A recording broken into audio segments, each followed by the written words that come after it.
படிக்க தெரியாது அப்படிங்கிறதுக்காக எவன் என்ன சொன்னாலும் தலையை ஆட்டிட்டு அல்லேலியா சொல்லிட்டு விசில் அடிச்சுட்டு வர்றதுக்காக உங்களையும் என்னையும் தேவன் என்ன செய்யல, அழைக்கவில்லை.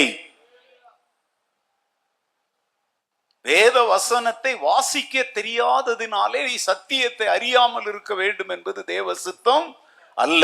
சகல சத்தியத்திற்குள்ளும் வழி நடத்துகிற இதுவாது வெறும் புத்தகம், ஒரு நபர் நமக்குள்ள இருக்கிறார், the Holy Spirit.